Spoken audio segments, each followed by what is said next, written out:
Sydney is the oldest, biggest, and most beautiful of all Australian cities. Lies amid a seductive intermingling of land and sea. Glide along the glittering harbour on a ferry, see the white sails of the Opera House gleaming in the sunshine. You'll see why this one is the world's top city. One of the world's great icons, the Sydney Opera House is a UNESCO World Heritage Site, the star attraction on the glittering harbour. You have several options to visit Sydney Opera House. Snap a photo while gliding by on a harbour cruise. Relax at one of the restaurants. Stroll around its exterior or take an organized tour of this magnificent structure. Inside, you'll find theaters, studios, exhibition rooms, a concert hall, and cinema.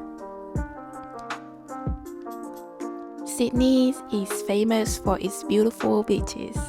You don't need to venture far from the CBD to find an inviting stretch of sand and sea. Iconic Bondi Beach is less than 15 minutes drive from the city. For fantastic ocean views, take a coastal walk along the cliffs from Bondi to Coogee Beach. At Taronga Zoo, you can see all your favorite animals as well as spectacular city views. Nestled on point along north side of the harbour, the zoo inhabits prime Sydney real estate in the posh suburb of Mosman, and is one of the top things to do with kids in Sydney. Here, you can enjoy close-up encounters with iconic Aussie wildlife, other animals from around the world.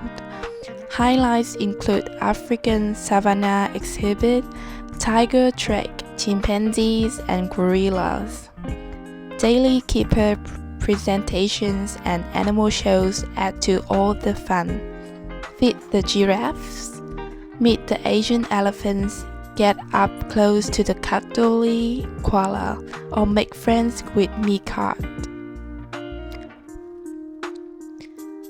Australia's natural landscape is unique, hard and forbidding, and is often a surprise to people who are used to softer lands, but is also one of the most interesting things to see when you're visiting the country.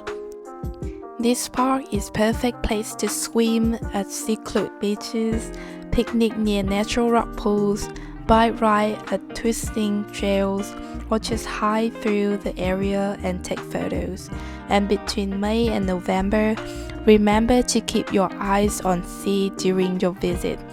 This is a whale watching season, and the Royal National Park is one of the best places in Sydney to do.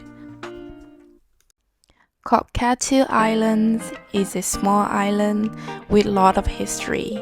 It's been a film set, shipping harbour, a house for convicts in the 18th, and it was originally an Aboriginal fishing spot. The Hermitage for shore work is only 1.8 kilometers, and along the way you'll get view of Shark Island, the Opera, and the Harbour Bridge. You also get the chance to see Strickland House, a heritage list mansion built in the 1850s. The Royal Botanic Gardens are a great way to learn more about Australian bushland. So much of Australia is still wild and unpopulated. This place will show you a glimpse of what those long stretches of land look like. The rocks were named after the rocky coast on the west side of Sydney Cove, where convicts once pitched their tents. This was a site of first European settlement and is now a heritage site, where old buildings jostle for a place in crowded streets.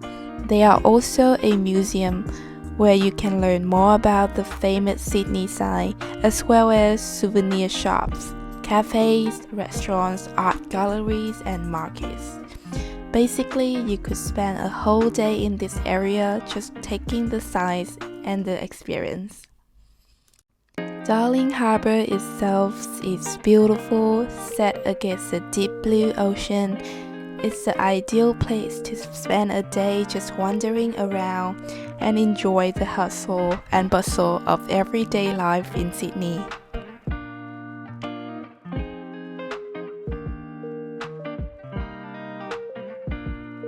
Bondi is exciting, but the crowds and the competitive vibe of the beach can get to be a bit much sometimes.